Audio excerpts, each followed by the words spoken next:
माँ बाप की दुआएं। एक किसान की कहानी। एक किसान था जो बहुत मेहनती था।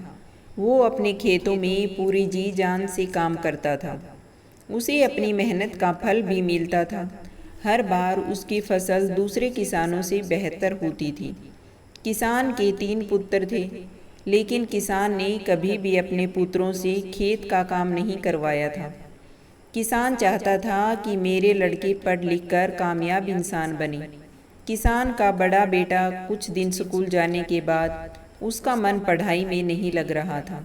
पिताजी के बहुत समझाने के बाद भी बड़ा बेटा स्कूल नहीं गया और पिताजी के साथ खेत के काम करवाने लगा। किसान के दोनों छोटे बेटे पढ़ने में होशियार थे। किसान और बड़ा बेटा भी दोनों छोटे बेटों से कभी कोई काम के लिए नहीं कहते थे। दोनों लड़के अच्छे स्कूल में पढ़ते थे, लेकिन वे दोनों सामाजिक गतिविधियों से काफ़ी दूर रहे। उन्हें सिर्फ अपनी पढ़ाई से ही मतलब रहता था। बाकी सब कुछ उनके लिए बेकार था। समय बीतता गया। दोनों छोटे बेटे पढ़ लिख कर अच्छी नौकरी करने लगे। दोनों की अलग अलग शहर में नौकरी करते थे। वे दोनों अपने पिताजी के पास कई महीने में आते थे। किसान अपने दोनों बेटों को बहुत याद करता था, लेकिन कोई सा भी बेटा अपने पिता को देखने के लिए नहीं आता था। किसान अपने दोनों छोटे बेटों की याद में दिन प्रतिदिन कमज़ोर होते जा रहे थे।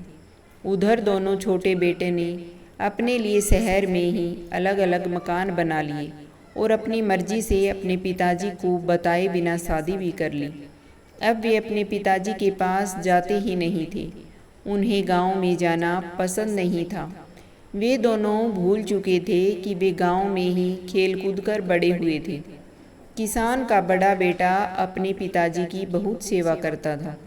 वह पढ़ा लिखा नहीं था, लेकिन अपने कर्तव्यों को बखूबी जानता था। उसने अपने भाई के लिए कभी कुछ गलत नहीं कहा।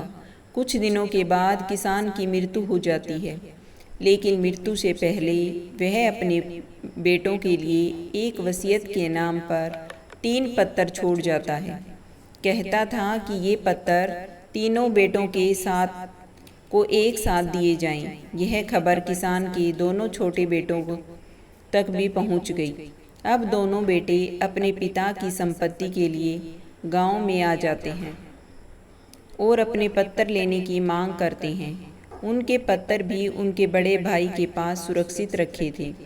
वे दोनों अपने बड़े भाई के पास अपने पत्थर लेने जाते हैं, जिन्हें वह पत्थर दे देता है। जब दोनों ये जानने के लिए कि पिताजी उनके लिए क्या देकर गए, पत्थर को खोलते हैं, पत्थर खोलते ही जो उसमें लिखा था उसे देखकर दोनों छोटे लड़के बड़े शर्मिंदा होते हैं। अपने किए पर रोने लगते हैं। उनके पत्रों पर लिखा था कि आज तक मैं जिंदा रहा अपने बड़े बेटे अनपढ़ लायक बेटे की वजह से, और आज मैं जिंदा नहीं हूँ वो अपने दोनों पढ़े लिखे नालायक बेटों की वजह से।